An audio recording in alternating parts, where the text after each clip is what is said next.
ஓம் சத்குருவே சரணம். வாத்தியார் மகராஜிக்கு ஜெய்.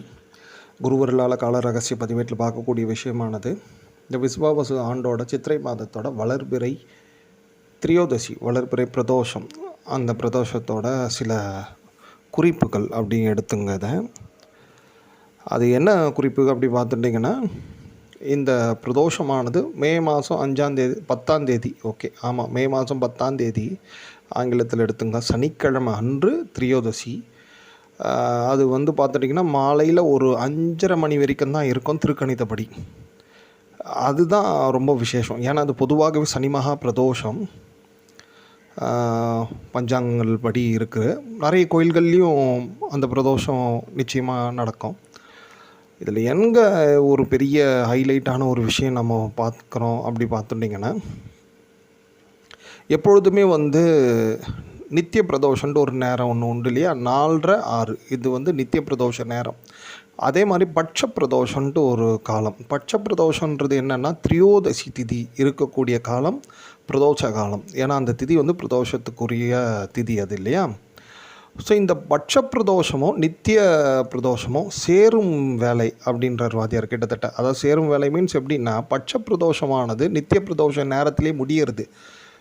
4:30 6 நம்ம அந்த நித்திய பிரதோஷம் அந்த நேரத்துக்குள்ளே 5:30 மணிக்குள்ளேயே உங்களுக்கு இந்த திரியோதசி திதி, அதாவது பட்ச பிரதோஷமானது முடியும் பொழுது பிரதோஷ நேரத்துக்கு ஒரு 1/2 மணி நேரத்துக்கு முன்னாடியே முடிவு அந்த திரியோதசி திதி முடியறதுனால இது எப்படி ஒரு விசேஷமாக இருக்கும் பார்த்துட்டிங்கன்னா, இந்த பட்ச பிரதோஷமானது நித்திய பிரதோஷ நேரத்துலேயே முடியுது. அப்போ இந்த பட்ச பிரதோஷம் முடிஞ்ச பிறகு உடனே நித்திய பிரதோஷ நேரத்துக்குள்ளே நம்ம போயிடுறோம்.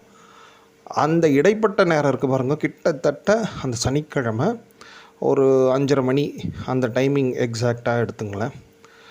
அந்த டைமில் ஒரு அமிர்த பிரதோஷம், அமிர்த நேர பிரதோஷம், ஒரு விசேஷமான அமிர்தமயமான ஒரு பிரதோஷம் காலம் ஒரு சில வினாடிகள் மட்டும் இருக்கும் அப்படின்றாரு வாத்தியார். அதை வெறும் சித்தர்கள் மட்டுமே அறிஞ்சிருக்கக்கூடிய விசேஷமான நேரம் அது. நம்ம அந்த நேரத்தெல்லாம் ரொம்ப கஸ் பண்ண வேண்டாம். நம்ம என்ன பண்ணுவோன்னா, இந்த சனி மகா பிரதோஷன்றது சாதாரணமான ஒரு பிரதோஷமாக எடுத்துக்காமல் இந்த மாதிரி ஒரு அமிர்த பிரதோஷமாக இது விளங்குவதால் அந்த மாலையில் 4:30 மணிலேருந்தே ஒரு 6 6:30 வரைக்கும் கோயில்களில் இருந்து நம்ம வழக்கம் போல் என்னெல்லாம் நம்மளால் முடிஞ்ச கைங்கரியம் பண்ணுறது, அந்த மாதிரி ஏதேன்னு ஒன்று பண்ணுவோம். குறிப்பாக கோயில்களுக்கு போகிறச்சே அங்கே ஏதாவது குப்பையை போடுறது, விளக்கேற்றிட்டு குச்சை கீழே போடுறது, இப்படிலாம் பண்ணாமல் நம்மளால் அந்த சுவாமி கோயிலுக்கு என்ன நல்லது பண்ண முடியும், என்ன பண்ண முடியும் அப்படின்ட்டு பார்த்துட்டு பண்ணுறதுக்கு முயற்சி பண்ணுங்க எல்லாருமே. சரி, இந்த டைமிங்கில் என்ன பண்ணலாம் ரொம்ப விசேஷமாக? இன்றைக்கி இருக்கிற ஒரு சிச்சுவேஷன் பார்த்துட்டிங்கன்னா, ஒரு தேசம் ஒரு யுத்தம் அந்த மாதிரியான ஒரு சில அமைதியின்மையை நோக்கி நாம் இருக்கிறோம் அப்படி தான் எடுத்துக்கலாம். ஏன்னா எங்கேயோ நடக்குது, நமக்கு என்னையா பிரச்சனை அப்படின்ட்டு நினைக்கக்கூடாது. ஏன்னா நாடுன்ற ஒன்று நல்லா இருந்தால் தான் அதில் நம்ம வீடு நல்லாயிருக்கும், வீடு நல்லா இருந்தால் நம்ம எல்லோரும் நல்லா இருக்க முடியும். அதனால் எப்பொழுதுமே தேசப்பற்று ஒவ்வொரு குடிமகனுக்கும் நிச்சயமாக அவசியம். அதுவும் தெய்வத்தை நம்புகிறவங்க தேசத்தையே தேசத்துக்கு ஒரு இம்பார்ட்டன்ட் கொடுக்கணும். ஸோ அப்போ நம்ம அந்த தேசம் நல்லா இருக்கணும்னா யார்கிட்ட போய் சொல்ல முடியும்? அரசனுக்கு அப்புறம் ஆண்டவன் தான். ஸோ ஆண்டவனுக்குரிய அந்த விசேஷமான நேரத்தில் அதுலேயும் மரண யோகமும் அந்த டைமிங் அன்றைக்கி நாள் முழுக்க கிட்டத்தட்ட மிட் நைட் வரைக்கும் மரண யோகம் இருக்கும். ஸோ அதனால் அந்த மரண யோகமும் இருக்கிறனால கிட்டத்தட்ட அந்த எல்லை பகுதியில் இருக்கக்கூடிய மக்களுக்கெல்லாம் நிறைய பயம் இருக்கும். ஏன்னா எந்த நேரத்தில் என்ன நடக்கும், எப்படி நடக்கும்.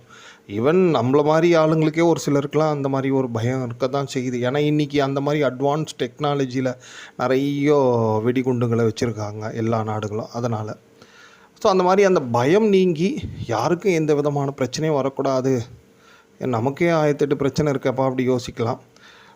இந்த ஒரு பிரதோஷம் அற்புதமான மரணயோகம் மீன்ஸ் என்ன பிரச்சனைனா, நம்ம தான் புது காரியங்கள் தான் செய்யக்கூடாது. பட் ஆனால் அந்த நேரத்தில் நம்ம பண்ணக்கூடிய இந்த மிருத்யுஞ்சர் ஜபம், சந்திரசேகர அஷ்டகம் சொல்கிறது, அப்புறம் தமிழில் என்னென்ன முடியுமோ தேவாரங்கள், இது திருவாசகங்கள் எல்லாம் சொல்கிறது, இதோட பலன்கள் நமக்கு பெரிய ரட்சையை கொடுக்கும் நிச்சயமாக.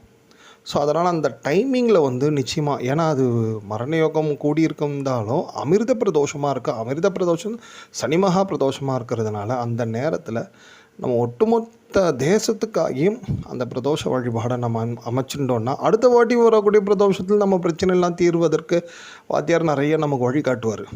ஸோ அதனால் இப்போ இருக்கிற சிச்சுவேஷனுக்கு நாட்டில் எங்கேயுமே யாருக்கும் எந்த விதமான பிரச்சனை, வீணான துர்மரணங்கள், ஆபத்துகள் எதுவும் ஏற்படாமல் இருக்கட்டும்ன்ட்டு சொல்லி இந்த பிரதோஷத்தில் இந்த மாதிரி மிருத்யுஞ்சர் காயத்ரி முடிஞ்சால் என்னென்ன உங்களுக்கு ஸ்லோகங்கள்லாம் தெரியுமோ எல்லாத்தையும் சொல்லுங்க. கூடுமான வரையில் சனிபரணி சித்தர்ன்னு ஒரு விசேஷமான சித்தர், அவரை மனசில் நினச்சிட்டு இந்த பிரதோஷத்தை அட்டன் பண்ணுறது ரொம்ப சிறப்பு. பொதுவாகவே காலத்தீஸ்வர சித்தர்ன்ற ஒருத்தர், சதாதப சித்தர் ஒருத்தர் இருக்கார். அவரை தான் மனசில் நினச்சின்னு பிரதோஷத்தை நாம் வழிபாடு பண்ணணும். பட் ஆனால் இந்த மாதிரி வரக்கூடிய பிரதோஷத்தில் ரொம்ப விசேஷமான ஒரு சித்தர் தான் இந்த சனிபரணி சித்தர். அவரை மனசில் வச்சுட்டு இந்த மாதிரி வரக்கூடிய இந்த பிரதோஷத்தை முறையாக நம்ம பூஜை பண்ணி நிறைய மந்திர ஜபங்கள் பண்ணி நம்ம தேசத்துக்காக அதை அர்ப்பணிக்கிறது ஒரு கூடுதலான நல்ல விஷயமா இருக்கும். ஓம்.